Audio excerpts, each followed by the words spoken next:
Bertil Minalambida est une femme entrepreneur engagée et visionnaire. Elle est à la tête d'une entreprise constituée sous forme de SARL, à travers laquelle elle œuvre activement pour le développement économique et l'innovation.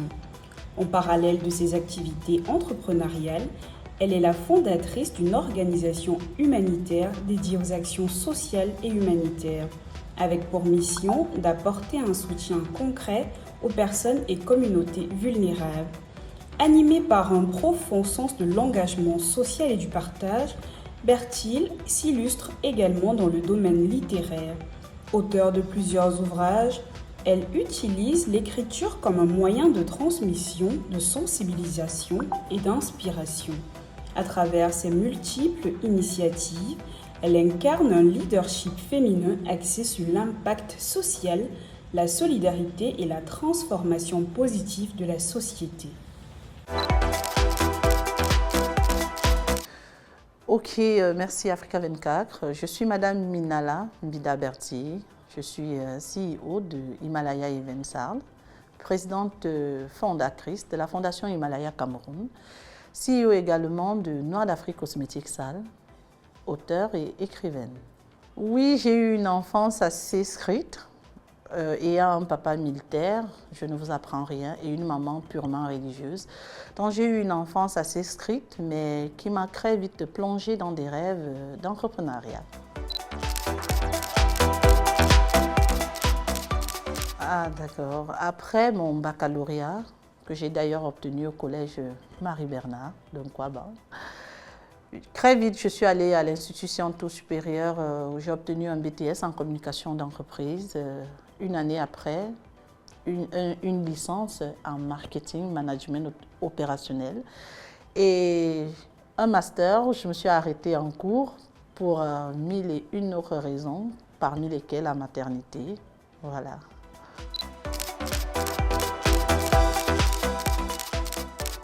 C'est d'ailleurs la raison pour laquelle j'ai couché des écrits sur un papier, d'où mon deuxième livre intitulé « Les nuits d'une femme entrepreneur » parce que ce n'était pas évident de combiner les deux rôles.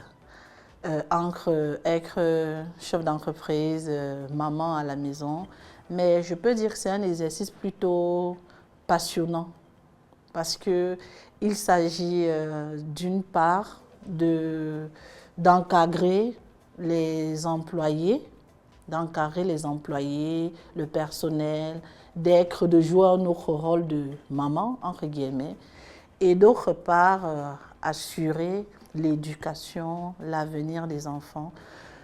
Je dois avouer que c'est un gros challenge, mais uniquement mes ambitions, mes objectifs parviennent à me galvaniser afin de mieux assembler les deux. Donc jusqu'ici, ça se passe plutôt bien. Oui, je dirais déjà que je me retrouve entrepreneur. Pourquoi? Ce n'est pas parce que c'était le premier choix.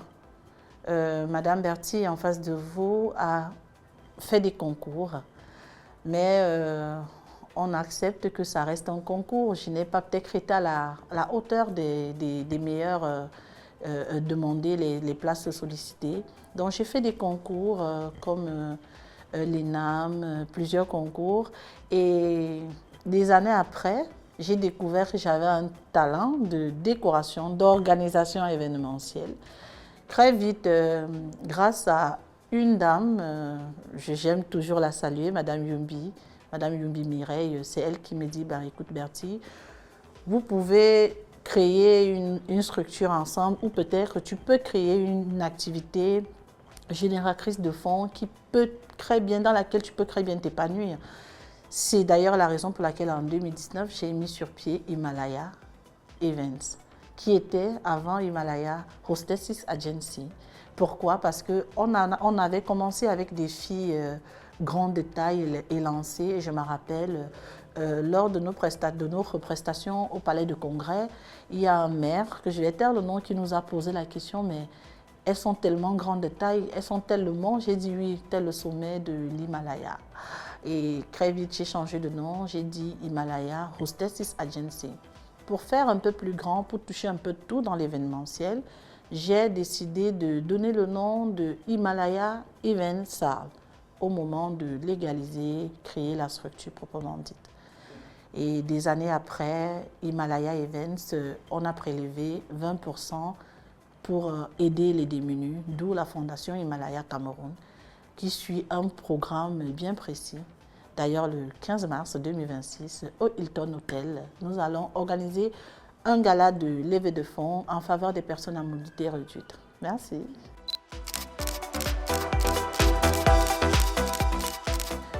C'est lorsque j'ai travaillé dans le privé pour certaines personnes. Je dois dire que c'est une expérience qui m'a formée. C'était vraiment une formation gratuite pour moi parce qu'aujourd'hui, j'applique peut-être de façon modérée, ce que mes anciens patrons ont eu à m'instruire. Je ne sais pas si on se comprend. Oui, donc c'est ce passage-là qui a été, je ne dirais pas frustrant, mais lorsqu'à chaque fois on me demandait de donner le meilleur de moi-même, même si les objectifs étaient atteints, c'est exactement ce passage qui m'a le plus marqué sur le plan professionnel.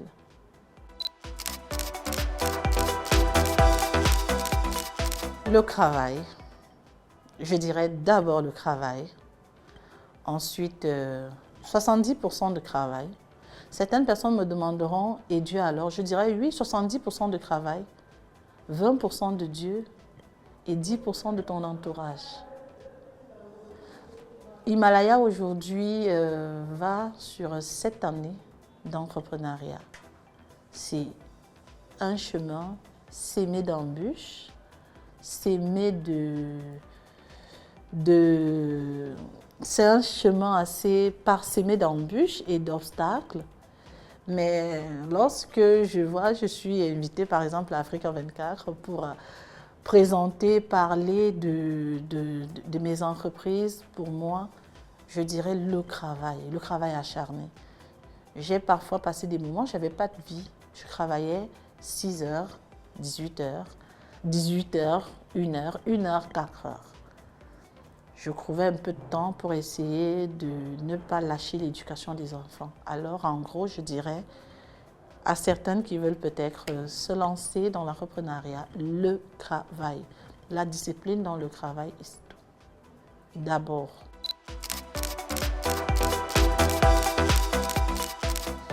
Oui, des difficultés, il y en a tellement. Parce que lorsqu'on voit une jeune dame, entrepreneur, qui a des projets, des objectifs, certains veulent t'accompagner de manière fallacieuse. Ils te donnent, te tendent une main et ils en demandent par derrière. C'est l'un des obstacles auxquels beaucoup de femmes comme moi fassions face. Excusez pour la tautologie ou la redondance. Donc, ce n'est pas évident pour nous parce qu'il faut par exemple organiser un gala de charité. On a besoin, je prends un exemple, nous avons besoin des sponsors. Les sponsors sont des chefs d'entreprise qui ont en face une dame à qui peut faire des propositions peut-être indécentes. À ce moment, on a envie de se poser des questions. On va où? Est-ce qu'on a vraiment besoin de faire ça pour ces gens? Est-ce que donc c'est la principale difficulté? Également les finances, parce que comme on vous a dit, Himalaya, c'est grâce à une entreprise d'organisation événementielle, on prélève 20%. Donc si par exemple, je dis n'importe quoi, Africa 24 nous appelle pour le 1er mai, le cachet qu'on aura, on va prélever 20% pour organiser, pour aider, pour subvenir aux besoins des personnes à mobilité réduite et des personnes vivant dans une situation de précarité.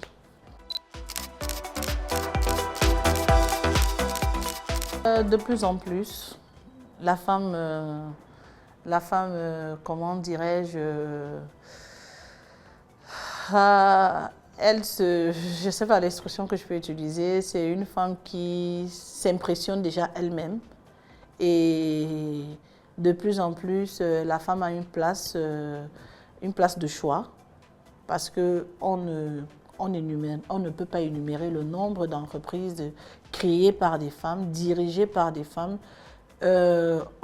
coordonnées par des femmes, dont la place de la femme au sein de l'entreprise est une place de choix.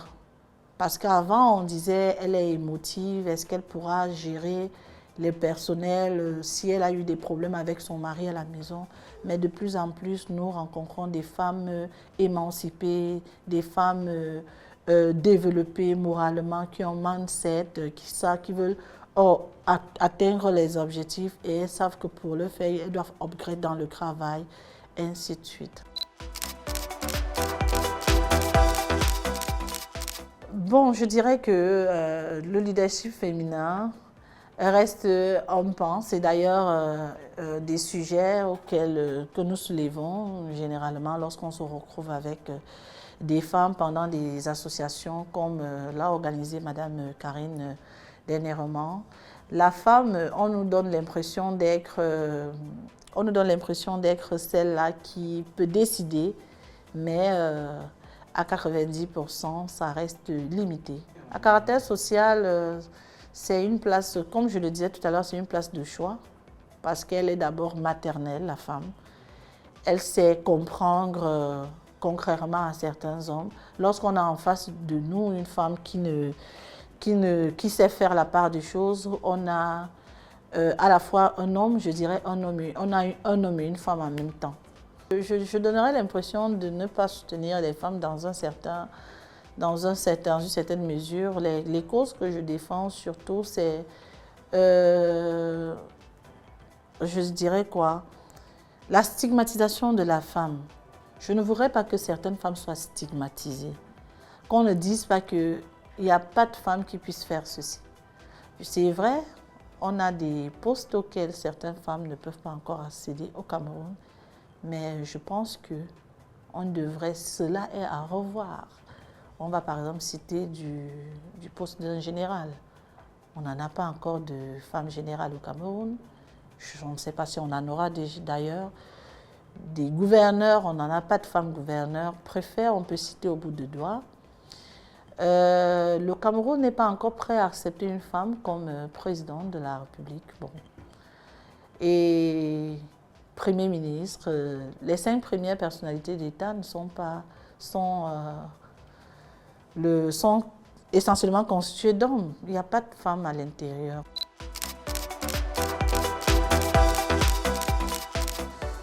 Les leviers pour développer le leadership féminin, on peut parler du réseautage stratégique, on peut parler du coaching,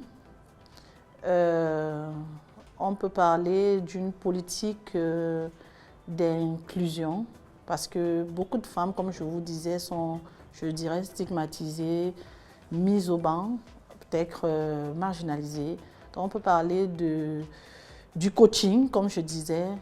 Beaucoup de femmes ont besoin d'être coachées pour savoir faire la part des choses, savoir que même si on dirige des hommes, on n'a peut-être pas des limites sur le plan du travail, mais des limites parce que la société camerounaise promet toujours l'homme comme étant le leader. On va se fier par exemple à la Bible qui dit à la femme de se soumettre à l'homme. C'est une soumission pas seulement en tant que mari, mais même dans une église, on demandera aux femmes de se soumettre aux hommes. Donc je parlerai du réseautage stratégique, je parlerai d'une politique d'inclusion, le coaching, et qu'on puisse oser se prendre la main, qu'on puisse oser se prendre par la main et encourager les femmes avec des projets beaucoup plus porteurs. Donc c'est mon point de vue.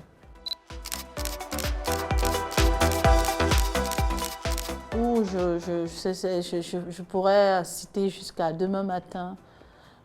Charité bien ordonnée commence par soi-même. Je vais citer notre député Puéné, oui, qu'on appelle affectueusement Mamie Nyanga. Pour moi, c'est une dame qui m'a toujours inspirée de par sa façon de combiner à la fois l'esprit entrepreneurial à l'action humanitaire. Je ne sais pas, Elle fait partie des dames vraiment qui m'ont beaucoup inspirée au Cameroun. Également, elle n'était pas dans le gouvernement, je dirais Madame Abba Christelle, c'est une dame de poigne qui a su investir et impliquer les jeunes dans l'entrepreneuriat.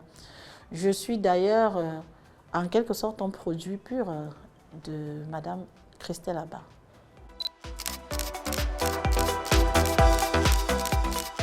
Le message que je peux passer naturellement aux jeunes dames, c'est le travail, l'abnégation au travail, la persévérance. Si chaque femme venait à joindre le travail à la prière, beaucoup s'asseyeraient ici. Je ne dirais pas que s'asseoir ici, c'est une preuve de réussite, mais parler de son entreprise, d'une entreprise, d'un secteur qu'on maîtrise depuis 7 années, pour moi, c'est être à l'aube de la réussite, être à la porte d'une réussite. Donc, le conseil que je donnerais, peut-être aux jeunes filles ou aux femmes, c'est le travail. Moi également, je vais emboîter le pas au chef de l'État qui sans cesse nous recommande l'entrepreneuriat, le taux emploi. Jusqu'ici, cela nous a prouvé, ça nous a prouvé qu'on peut avoir, on peut obtenir des ouvertures de tout azimut. Donc, le conseil que je donnerais aux jeunes femmes, c'est le travail, la détermination et une hygiène de vie assez saine. Les jeunes dames devraient avoir une hygiène de vie saine. Ça veut dire quoi? On a des objectifs à atteindre. Nous avons des objectifs à atteindre. Et pour atteindre ces objectifs, qu'est-ce qu'il nous faut? Il nous faut par exemple bien s'entourer, avoir du temps pour soi-même. Je prendrai l'exemple de quand j'ai décidé d'écrire, c'était la période où je n'avais pas beaucoup de clients. Donc, j'étais organisée. J'avais une hygiène de vie. Je n'ai pas dit parce que je n'ai pas de clients, j'ai des réserves, des clients passés, je vais peut-être faire boîte de nuit, cabaret, non. J'ai décidé d'écrire. C'est d'ailleurs pour ça mon tout premier livre s'intitule « Pauvreté et ambition » pour tous les jeunes comme moi qui sont ambitieux. Et le second, « Les nuits d'une femme entrepreneur », comme nous avons commencé au début.